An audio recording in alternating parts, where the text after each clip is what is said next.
everybody, it's maths time now. We're still learning about time. Let's see what we've got to do today. Today on our plan, we are going to draw something. Let's look at the whiteboard. Okay, so we're learning about time this week. We've learnt about days of the week. Let's try that practice game one more time. You start this time. Tuesday, Thursday, Saturday. Excellent. And our months of the year, can you remember them? January, February, March and April. January, February, March and April. January, February, March and April. May, June, July, August, September and October. August, September and October. August, September and October. November, December. And they go around this way. Which way is that? What's that called again? Clockwise. Who remembers clockwise? I heard you. Good job. So if we're learning about time, our next job is, to draw a clock. Yesterday you were looking at daytime and night time, and we were talking about what time do we go to bed, what time do we get up. Sometimes if I say to my mummy, what time do I need to go to bed, she might say 7:30. And I say 7:30, and she said yes, 7:30. And then I say, Dad, what time do I have to go to bed? And he says 7:30. And I say, but Mum just said 7:30, and now you're saying 7:30. Sometimes 7:30 means the same as 7:30. It's really confusing. Sometimes I say, Mum, can you help me with my homework? And she says, in a minute. And I say, okay. And then sometimes I say, Dad, how long until we get there? And he says, 1 hour. To my brother, how long can I play with your toys for? And he says, 2 seconds. Seconds, minutes, hours, it's all very confusing. We're going to start by having a look at drawing a clock. Watch me draw a clock. Follow my instructions. Okay, first draw a face. Okay.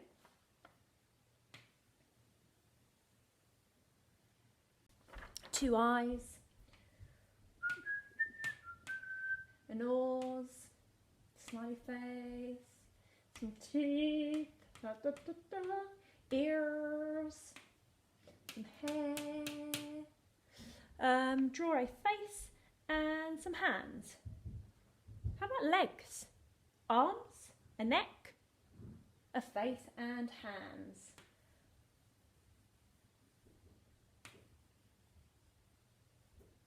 And you have your clock. I've done something wrong because that does not look like a clock.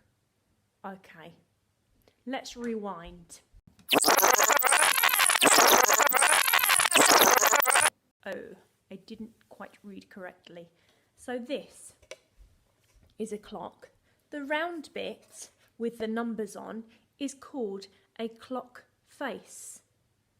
So clocks have something called a face. That's where I got confused. So the clock face, so a round circle. These bits, they're called hands. Oh, no wonder I got it wrong. So this is a face and these are clock hands. So confusing. Okay, we have got to draw. We've got to put the numbers on our clock. There's one at the top, one at the bottom, one here and one here.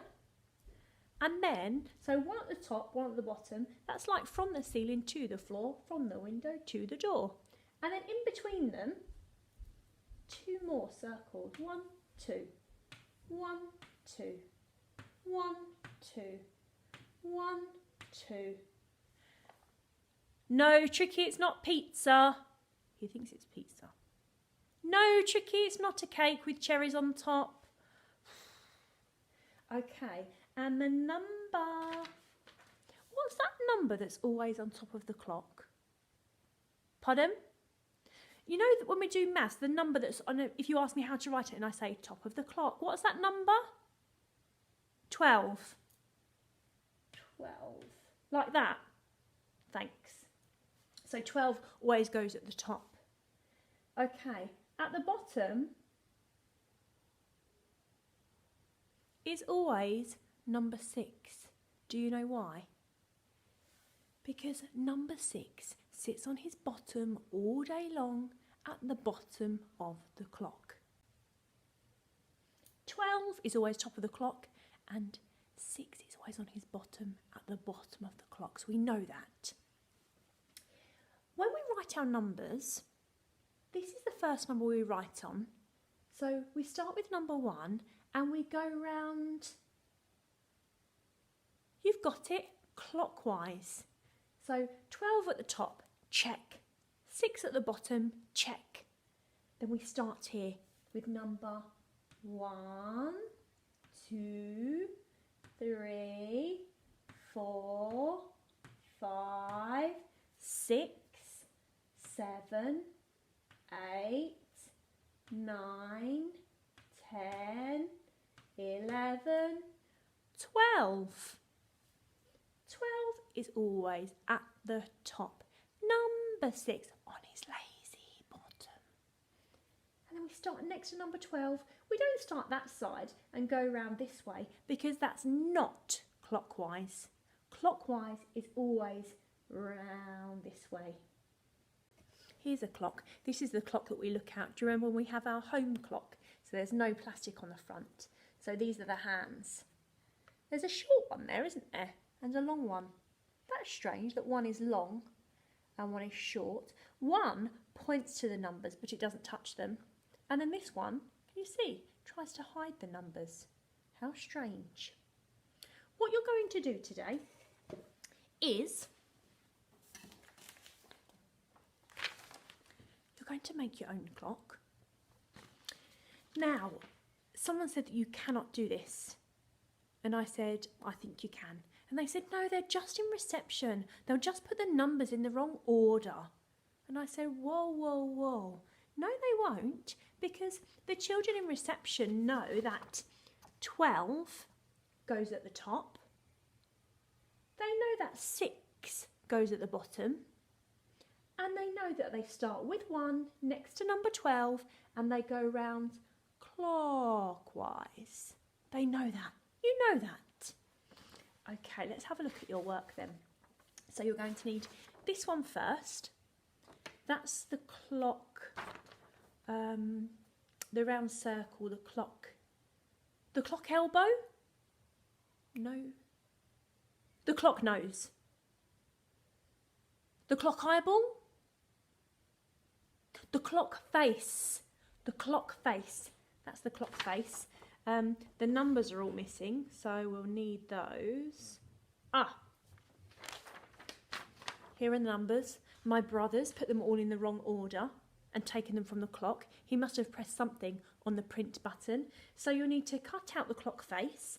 Then you'll need to cut out the numbers. Number 12, goes at the top of the clock. And then there's number 6. He's even got a line underneath his bottom. So you know that number 6 goes right at the bottom of the clock. And then you've got the numbers in between there, so you need to cut them out. That's going to be hard, but very good practice for your cutting, to cut round in a circle. Just take your time and slow down and be careful. These bits here are the bits here. The legs, the fingers. No.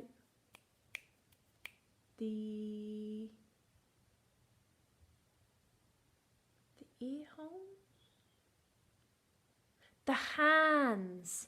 These bits are the hands. So these must be the hands. Again, carefully cut round them. There's one that's short and one that's long. When that's cut out, You need to, before you stick your numbers on, you need one of these. It's a split pin. Do you remember we've used these before? You need to be a bit careful with them. So you poke them through the paper, so you poke them through the hands of the clock and through the clock itself, and then on the other side, that's when you splay out the bits at the back. That will keep it in place, but you'll still be able to move your hands around the clock. You can get an adult to help you with that if you're a bit nervous about using them, or perhaps if you put a bit of Play-Doh or blue tack as you're pushing it through. So that's your split pin. Then your numbers will need to go on the clock. Sorry about my brother doing that. You would have had your own clocks, but now you're going to need to make them yourselves. So top of the clock is 12. Top of the clock is 12. Bottom, if you're not sure which one the bottom is it here or here or here? Put your number 12 on and then go straight down as if you're cutting a cake. And number 6 will be right below it. And put your pencil like that. If I go like that, it doesn't cover up the dot. But if I do that and hide the dot, I know which one is directly opposite. So 12 at the top, 6 here. Then clockwise, filling the other numbers in. So clockwise, 1, 2, 3, 4, 5. 6 will already be there. 7, 8, 9, 10, 11, and 12 should already be there. And you're back to the beginning, a bit like the life cycle of a frog. A clockwise cycle on a clock.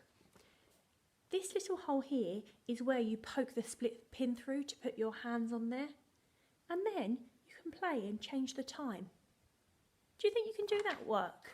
Some people think you can't, but I think you can. If you want to, you can decorate your clock. You might try and do your numbers a different colour if you wanted to. You might do bedtime and colour it in blue. Is it 7 o'clock? Find out what time your bedtime is and perhaps colour that in. Some people think you can't do it, but I think you can. Rule 1, 12 at the top of the clock. Rule 2, 6 directly below at the bottom of the clock. Then starting from number 1 and go clockwise. Can you show me clockwise? Well done. There's no way you can do that. You're only 4 and 5. You're not going to be able to make your own clock. Okay, have a try, but don't cry if you can't do it. I'm going to put a sticker on my chart now, and today I'm going to choose the cheeky orange. Can you see him winking? Can you wink? Can you wink with the other eye? A blink is both eyes, and a wink is one eye. Let's get my sticker chart. So my orange is going to go on Wednesday. Orange Wednesdays. There's my cheeky orange. How many days of home learning have I got left? 2, just 2 more days. And next Monday, we're back to school for our party. Well done, everybody. Good luck with your clocks that you probably won't be able to do. And I will see you tomorrow. Bye, guys.